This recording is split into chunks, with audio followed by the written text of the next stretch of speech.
The touching moment. Meghan holds an umbrella to shield Harry from torrential rain in Dubbo as the pregnant Duchess admits she's a bit tired on day 2 of their Australian tour. Prince Harry has ignored torrential rain to deliver an inspiring speech dedicated to Australia's struggling farmers, urging them to ask for help if they are suffering in tough times. Meghan Markle shielded her husband from the rain in Dubbo, in the New South Wales Central West, after the heavens opened during his speech to thousands of adoring royal fans. The Duke of Sussex said the rain was a gift for drought-hit farmers, and spoke of how visiting the rural town reminded him of his time working as a jackaroo on a remote ranch in Australia during his gap year.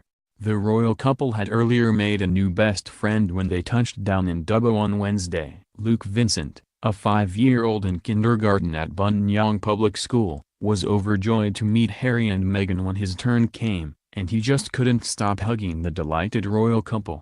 The youngster stroked Harry's beard and ruffled the prince's hair before handing the Meghan a bouquet of flowers, to the smiles and applause of the throngs of schoolchildren waving flags and holding welcome messages at the regional city airport. The little boy, who has Down syndrome, was transfixed by the Duke's facial hair, according to the school's principal Anne van Dartel.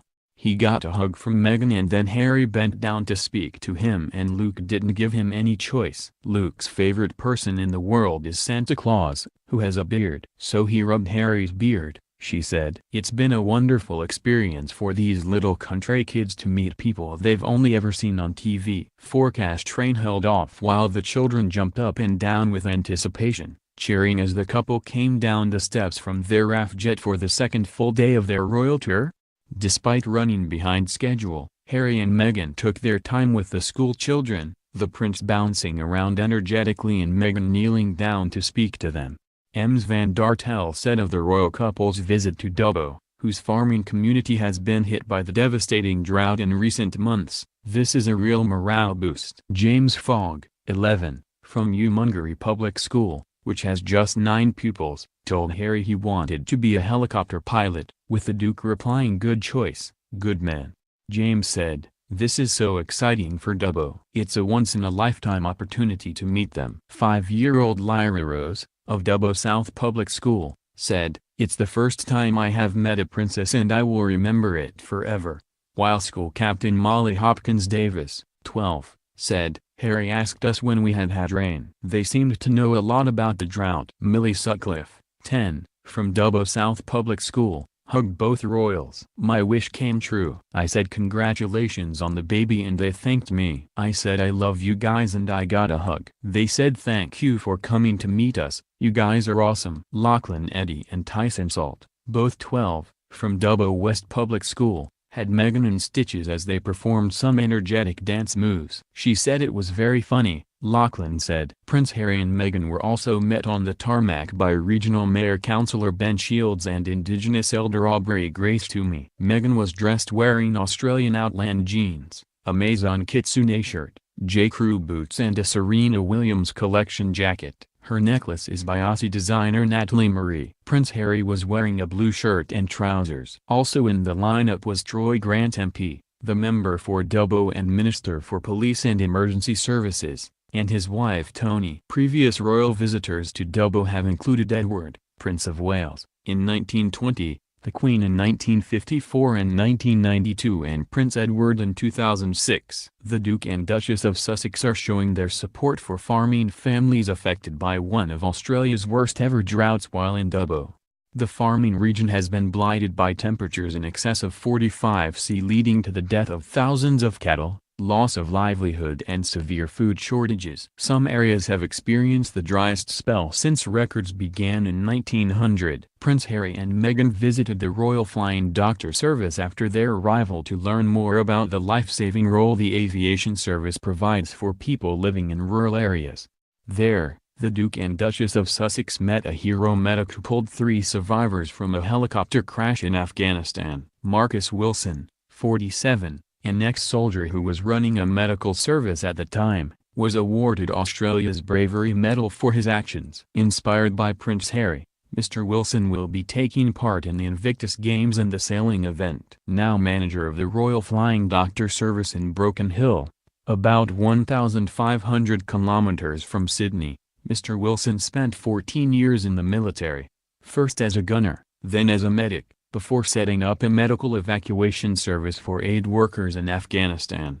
He was at NATO HQ in Kabul in October 2015 when a helicopter crashed near where he was standing. "It missed me by 15 to 20 feet, Mr. Wilson, who met the couple at a RFDS event in Dubbo, said. "It was an intense experience. I was the first on the scene. I got people to get fire extinguishers and then spent 1.5 hours retrieving the deceased and survivors from the wreckage, crawling through the airframe. The space that we crawled through was 35 centimeters high. It was ankle deep in fuel. Because everything collapsed, we had to use bolt cutters. We could not use saws because of the fuel. 5 died. 2 RAF crew and 3 contractors, and 4 survived." Mr. Wilson, who was one of 3 rescuers, added, "It was terrifying. If it caught on fire there was absolutely no escape." Mr. Wilson said he went inside the helicopter because he was older than most people at the scene. "I had a chance to live my life. I didn't want other people to take the risk that I felt I should take." Medically discharged from the army because of a spinal injury, and traumatized by the helicopter crash, Mr. Wilson found himself at a loss after leaving Afghanistan. Then he watched the Invictus Games in Toronto, and volunteered for the Cindy Games. "I have seen how much it has impacted not just on me but other team members and their families." At the RFDS event, which saw a new aircraft being delivered as the service marked its 90th anniversary, the Duke and Duchess also met patients including Keely Storer, 3, who has suffered from a larynx condition which blocks her airway.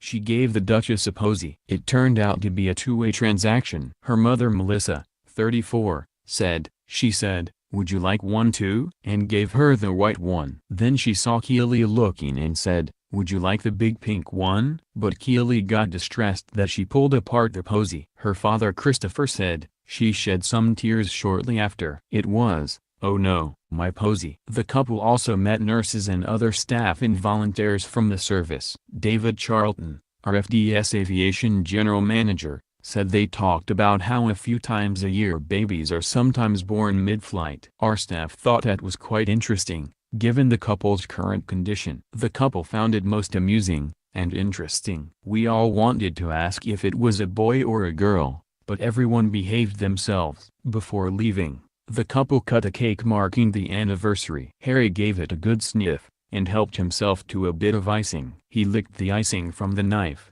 Mr. Charlton said, which in Australian parlance is going straight to the pool room. The Duke and Duchess later met the Woodley family, who have operated a mixed sheep, cattle and cropping enterprise over 5 generations since 1887. Scott and Elaine Woodley, who farm full-time alongside their 23-year-old daughter Laura, took their Royal Highnesses on a short tour of the farm, including to the paddock where the Duke and Duchess had an opportunity to help feed the cattle.